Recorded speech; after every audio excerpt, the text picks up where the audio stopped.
दोस्तों, हम रूड लोगों को कभी भी हमेशा के लिए अवॉइड नहीं कर सकते। ये हमारी सोसाइटी में हर जगह होते हैं और कभी ना कभी हमारा सामना इनके साथ जरूर होता है। अहम बात ये नहीं कि आपका उनसे सामना न हो, अहम बात ये है कि आपने उनको डील कैसे करना है। अगर कोई अपने रूड बिहेवियर से आपकी इंसल्ट करता है, आपकी इंसल्ट करने की कोशिश करता है, तो आपने रिस्पॉन्ड कैसे करना है। दोस्तों, बाज लोगों की इसलिए इंसल्ट करते हैं, वो दूसरों की इंसल्ट कर कर खुद को बेहतर महसूस करते हैं, क्योंकि उनके अपने अंदर बहुत ज्यादा कमजोरियां होती हैं। वो नेगेटिव पीपल होते हैं और वो अपनी कमजोरियों पर फोकस नहीं होते, वो दूसरों को नीचा दिखाने पर ही खुश रहते हैं। वो आपकी जॉब से, आपके काम से, आपकी तरक्की से, हर चीज से जेलस होते हैं। वो हमेशा आपको नीचा दिखाने की गलतियां तलाश करते रहते हैं। तो आज की वीडियो में हम देखेंगे कि अगर आपके साथ कोई रूड बिहेव करता है, आपकी इंसल्ट करने की कोशिश करता है, तो उसे डील कैसे करना चाहिए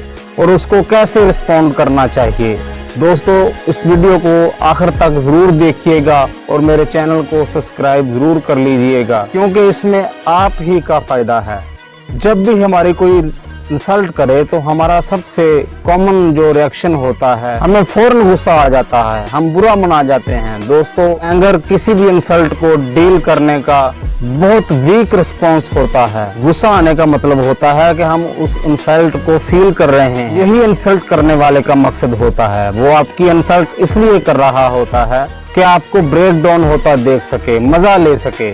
इसीलिए जो इंसल्ट होने से डरता है, लोग उसी की इंसल्ट करते हैं, क्योंकि उनकी इंसल्ट करने में लोगों को मजा आता है। दोस्तों, इंसल्ट को रिएक्ट करने से कई गुना बेहतर होता है इंसल्ट को रिस्पॉन्ड करना। तो अगर कोई भी आपकी इंसल्ट करने की कोशिश करता है, तो सबसे बड़ा काम आपने ये करना है, अपने आप को कंपोज रखना है। फौरी तौर पर कोई भी रिस्पॉन्स नहीं देना, उसको ऐसे महसूस करवाना है जैसे कुछ हुआ ही नहीं, और अपने आप को टाइम देना है ताकि आप उस बात का अच्छी तरह रिप्लाई दे सकें। दोस्तों, आपने गुस्सा नहीं किया, अपने आप को पुरसुकून रखा, बहुत अच्छा किया है। अब बात करते हैं इंसल्ट को रिस्पॉन्ड करने की। अब आपने इंसल्ट को रिस्पॉन्ड करना है, तो किसी भी इंसल्ट को रिस्पॉन्ड करने का ये है कि आप मजाक के रंग में रिप्लाई दें। अगर आपका सेंस ऑफ ह्यूमर अच्छा है, तो इंसल्ट को डील करने का इससे बेहतर तरीका तो कोई हो ही नहीं सकता। इससे अगले बंदे की बात का असर भी ज़ायल हो जाता है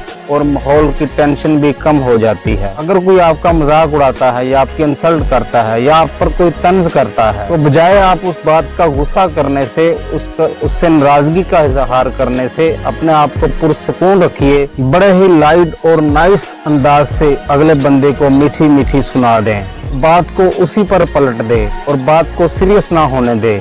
उससे बात का असर भी ज़ायल हो जाएगा और बात भी उसी पर जा पड़ेगी। जैसे कोई पार्टी या फंक्शन में आपके लिबास का कोई मजाक उड़ाता है, आप पर तंज करता है, तो बजाय उस बात का गुस्सा करने के उसे कहें कि जनाब, ड्रेसिंग करने की सेंस तो हमें आपसे सीखी है, इसलिए थोड़ा जल्दी सीख जाएं ताकि हमारा भी कोई भला हो सके। दोस्तों, अहम चीज ये है कि बात करने का अंदाज थोड़ा नेचुरल होना चाहिए, कि आवाज नॉर्मल हो, ज्यादा ऊंची ना हो, अगले बंदे को फील ना हो कि उसकी बात का आप पर कोई असर हुआ है। लेकिन अगर आपका सेंस ऑफ ह्यूमर अच्छा नहीं है, तो इंसल्ट को रिस्पॉन्ड करने का सबसे बेहतरीन तरीका यह है कि आप उस इंसल्ट को इग्नोर कर दें, वक्ती तौर पर ही सही, लेकिन उसको मुकम्मल नजरअंदाज कर दें। हमारे ज़हन में फौरी ये ख्याल आता है कि भाई उसे क्यों नजरअंदाज करूं, उसे तो मैं करारा सा जवाब दूं। तो दोस्तों, ये याद रखिए, अगर आपने इंसल्ट करने वाले को ये रियलाइज करवा दिया कि उसकी बात का आप पर कोई असर ही नहीं हुआ, तो ये आपकी जीत है और उसकी हार। इसलिए आपके साथ कोई अगर गलत बात करता है, तो उसको इग्नोर कर देना ही एक सख्त जवाब देने के बराबर होता है। ऐसे बिहेव करके कि जैसे आपने उसकी बात को सुना ही नहीं, और उसे आप ऐसे रियलाइज करा रहे होते हैं कि आपकी नजर में उसकी और उसकी फजूल बात की कोई कदर ही नहीं। इग्नोर करने का तरीका यह है कि आप कोई डिस्कशन चेंज करके कोई टॉपिक शुरू कर दें या थोड़ी देर के लिए रूम से बाहर चले जाएं।